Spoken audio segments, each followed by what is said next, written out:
I read Secrets of Six-Figure Women by Barbara Stanny.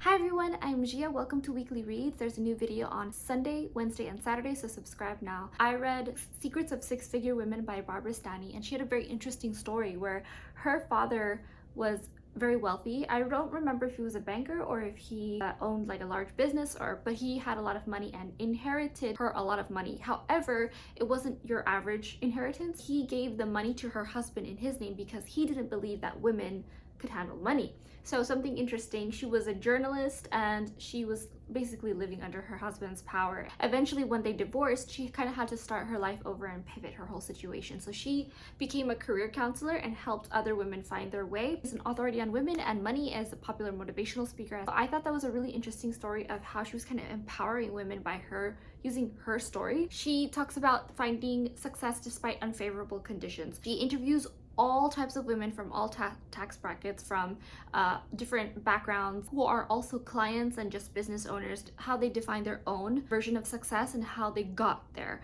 She also talks about how to earn more money and if women want to earn more money, all the different statistics are, and her anecdotal and empirical experience. The lowdown on low earners. These highlights are just things that really move me and open my eyes, as I'm someone who likes to grow my money horizontally. So you can grow your money vertically and then horizontally. Like you can save, and save is like a very easy thing to do that happens if you are just consistent and you can do it in your sleep. But that's a matter of consistency, time, effort, and there's a lot that goes into it that's not said, but it's the easier way to make money. So you just like sit there and just have money add up.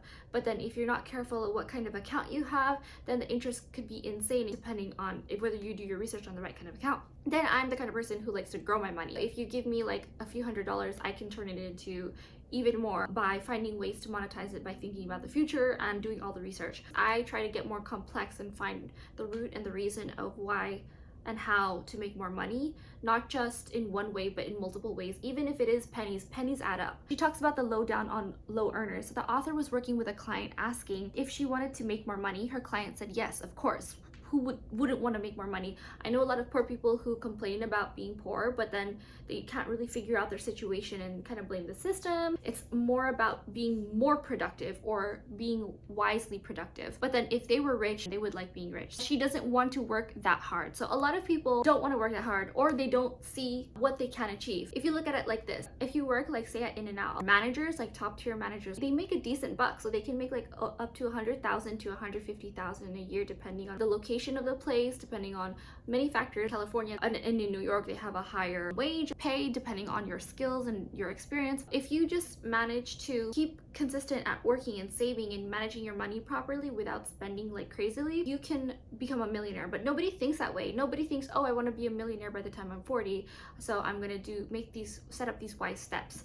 But people think, oh, I want to be a billionaire now at 19, like famous people who are very rare because I see them on the media. People don't think this way, which is crazy because that's a very simple, easy way to do things. The lowdown on low earners is this is how they don't think. The author was in disbelief when this woman said, does she want to earn more money? Yes, she said, but she doesn't want to do anything out of the box or think of ways to essentially work for it. A lot of human beings say things, and 90% of the things they don't actually do, they don't stick to it, they don't try. The author was in disbelief, but this is a more common thing that happens. People make excuses to not have a better life. This client that she was speaking to had 2 jobs, a freelance job, and took classes at night. So she was putting in more hours than anyone the author ever interviewed. If she had worked hard for so little, what would it take to earn more? If she just changed her kind of mindset, changed the way she thought, changed her strategy, then she could find a way to earn more money. And she was what was a typical classic under earner. So low earners or classic under earners gain less income than they need. These people work hard to barely get by. Not all under earners are underpaid, however. So there are a lot of Henrys. A lot of people think because someone's richer or because they make more money, they also can afford more things. When the truth is, when people earn more money, they have a tendency to spend more also. Their bills just get bigger and they're in the same place as the lower earners. It's just a matter of, that's how people get rich. They don't spend their money. If you make a lot of money, don't change your lifestyle. Don't like go crazy buying $900 socks when you you can use that money toward smarter things to invest in, like food. Once you start making money, that's how you become rich, by actually saving that money, putting it away, having it in the bank. Not all under earners are underpaid. So what distinguishes under earners is she could bring in more, genuinely wants more, but for whatever reason doesn't. So there are an endless array of reasons. Under earners have an emotional problem. This could be impulse buys, or could be drowning in debt and not handling it properly, or saying, I have a lot of debt, what's a little bit more debt? So 1 out of 3 women are under earners, especially women, because of agreeability. What I do all day literally is teach women how to negotiate, how to earn more money. Say you make $5 an hour, and then you ask for $10 an hour, but they said no, but we'll settle for $8 an hour. If you didn't ask in the first place, you would never have received that raise. So it's important to understand what you're worth. Living with a scarcity mindset comes unconsciously. Go to first class on an airplane and you won't want to go back. You won't want to go to the other seats in economy. You'll do everything you can to change your behavior, to think and do and produce to be in the level of first class, so that you have that mentality all the time, and everything you do is high quality productivity, high quality work, high quality lifestyle. To a nail, the world is a hammer. To an under earner, the world is a limitation. And people are afraid to comprehend starting over. People are afraid to leave their husband because they just don't want to start over. It's a lot of work. It's scary. I've had situations where I lived with a boyfriend. I stayed with him a little bit longer because I was safe. And being uncomfortable, we just need to change our relationship with comfort. And acknowledging there's a problem means people will actually have to do something and change, which is why they don't acknowledge the issue in the first place. So under earners are willing to work for free, feeling lousy about it. So they, like this under earner that she was talking about, the very first girl who was taking a class, had 2 jobs. She's willing to do all of this and put herself through all this trouble and pain and stress. So a lot of women have that high agreeability where men don't typically. It's proven in clinical trials that men will complain. They will say something if there's an issue, where women, if you just tell them this is the situation, they'll say, okay, go along with it. You get smarter by not going to school, but by changing your way of thinking. Your state of mind shapes your way of life. So do things differently. So don't think of the person you are now, think of the person you want to be, and try to think of how that person will think. There's an outer work and an inner work, and the problem usually lies within us. That first off starts with our thinking. Once we fix this, a lot of other things are better in our life. We have clarity, have better habits, and quicker results are with self-exploration. So what you do is you take action.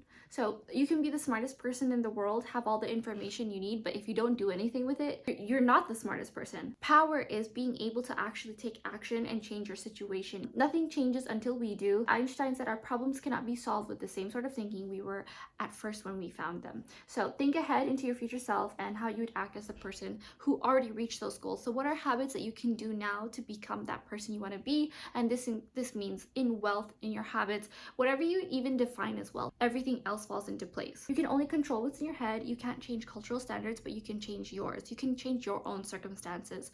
So you may not always be able to change everything around you, but you can change your mood and your attitude about the situation. So life is how you react to it, as they say. And women make the shift saying this all the time: I will make more money and take action. The profit motive, or a state of intent to make good living with no number in mind, just a goal to make profit. So I think that's important also. Do your cup runneth over. It's not about just making ends meet. It's about living fully in every aspect of your life. Martin Luther King said, don't have to see the whole staircase, just have to take the first step. The whole point is just to start. They say the best time to plant a tree was 5 years ago. The second best time is now. So just start anyway, even if it's imperfect, just start now. I thought this book was great. I learned a lot, and I kind of validated a lot of the things I already knew and from my experiences. So I've learned the hard way about money. This is something that you aren't told to do every day. This isn't something that you're taught in school necessarily, unless you seek a mentor, unless you surround yourself with people that have actually done it, which not a lot of people have. Because if it was easy, everyone would be rich.